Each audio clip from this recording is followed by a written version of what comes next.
नाज़रीन आदाब, आप लाजवाल न्यूज़ के डिजिटल प्लेटफॉर्म्स देख रहे हैं। मैं हूं सैयद नियाज़ शाह और वक्त हुआ है ख़ास खबर का।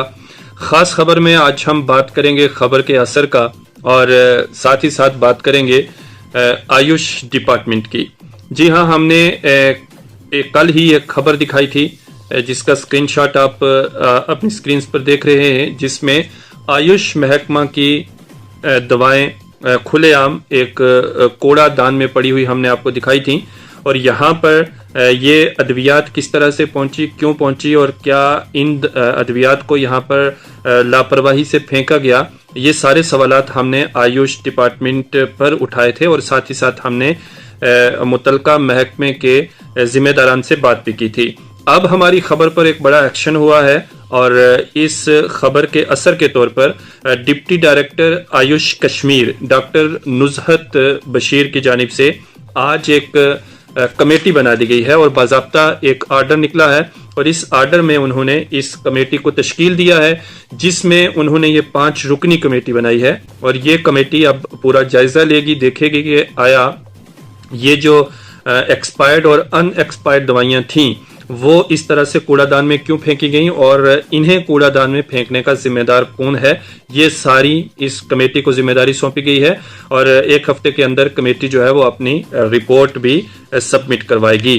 साथ ही साथ हमें जो ज़राए से इंफॉर्मेशन मिली है उसमें डिप्टी कमिश्नर गांदरबल की जानिब से भी एक कमेटी तश्कील दी गई है। तहसीलदार की निगरानी में ये कमेटी भी जो है वो अपनी रिपोर्ट कल वहां पर जिली सतह पर सबमिट करवाएगी। अब जो डॉक्टर नुज़हत बशीर जो डिप्टी डायरेक्टर आयुष कश्मीर हैं, उनकी जानिब से जो कमेटी बनाई गई है उसमें 5 लोग हैं, जिनमें doctor Tabassum Rasool, doctor Ali Mohammad Rishi, doctor Saiful Ibrar Wani, doctor Roheel John, doctor Mushtaq Ahmad. ये 5 रुकनी कमेटी है। इसमें जो 3 लोग हैं वो तो गांदरबल में डिप्यूट नहीं है, तैनात नहीं है, लेकिन सैफुर रहमान वानी साहब जो हैं वो मेडिकल अफसर आयुष के हैं गांदरबल में, और जो मुश्ताक अहमद हैं वो pharmacist district Ayush store Ganderbal के हैं। अब ये 2 लोग गांदरबल से ही इस कमेटी में लिए गए हैं और उसी आयुष डिपार्टमेंट से लिए गए हैं जो एक तरह से जिम्मेदार है या जिस पर सवाल उठाए जा रहे हैं।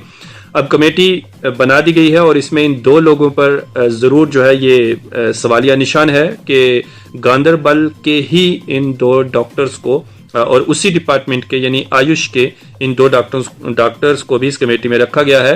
बाकी जो 3 लोग हैं वो गांदरबल में डिप्यूट नहीं है, श्रीनगर है, अनंतनाग है और दूसरी जगह से इन सभी डॉक्टर साहिबान को डिप्यूट किया गया है। बहरहाल कमेटी ज़रूर बनी है और इस कमेटी को अपनी रिपोर्ट सबमिट करवानी है। हमें उम्मीद है कि शफाफियत के साथ ये कमेटी इंसाफ करेगी और हकीकत पर मबनी जो मवाद है वो इस कमेटी की जानिब से हुकाम बाला तक पहुंचाए जाएंगे, क्योंकि ये कोई मामूली सी बात नहीं है। सरकारी अद्वियात और इतने बड़े पैमाने पर ये अद्वियात इस तरह से खुलेआम कूड़ेदान में फेंक देना ये एक बड़ी लापरवाही है और इस पर जो कसूरवार हैं या जिम्मेदारान हैं उन पर कार्रवाई जरूर होनी चाहिए। सीसीटीवी कैमरा की जो फुटेज है अगर वो मुख्तलिफ मकामात से जमा की जाएगी तो इन अद्वियात को किन गाड़ियों पर वहां पे ले जाया गया ये बिल्कुल क्लियर हो जाएगा।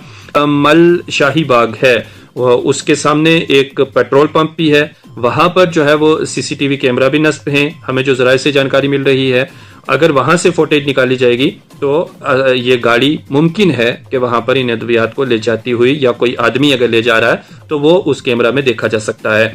अदरवाइज दूसरे भी कई तरीक़ाकार हैं जो ये माहिरीन इस कमेटी में हैं, वो उसे खोज निकालेंगे और हकीकत पर मबनी रिपोर्ट भी जो है वो सबमिट करवाई जाएगी। हम एक जिम्मेदार ऑर्गेनाइजेशन हैं और इस जिम्मेदार ऑर्गेनाइजेशन होने के नाते हम यहाँ पर deputy director AYUSH Kashmir doctor Nuzhat Bashir के इस काम की सराहना करते हैं, इस पर उन्हें मुबारकबाद पेश करते हैं जो उन्होंने ये कमेटी जो है वो डिप्यूट की है। हमारी खबर को जब हमने मंजर आम पर लाया, जब हमारे नुमाइंदे मुख्तार अहमद वहां पर पहुंचे और उन्होंने खबर हम तक पहुंचाई और हमने उस खबर को ब्रेक किया, साथ ही साथ हमने आयुष डिपार्टमेंट के जो जिम्मेदारान हैं उनके साथ भी बात की और ये इस बात पर जो है वो संजीदगी के साथ सोचा गया और ये कमेटी तश्कील दी गई है। हमें उम्मीद है कि आने वाले वक्त में भी کوئی لاپرواہی اس طرح سے نہیں برتی جائے گی جس میں سرکاری پیسے کا ضیاع ہو یا پھر عوامی جانوں کا نقصان ہونے کا خدشہ ہو، اور ساتھ ہی ساتھ آبی ذخائر اور آبی ذخائر میں رہنے والے جو جیو جنتو ہیں ان کی زندگیوں پر بھی ان ادویات کے مضر اثرات پڑ سکتے ہیں۔ تو ان ساری چیزوں کو دیکھتے ہوئے ماحولیات پر بھی ان کے مضر اثرات پڑتے ہیں۔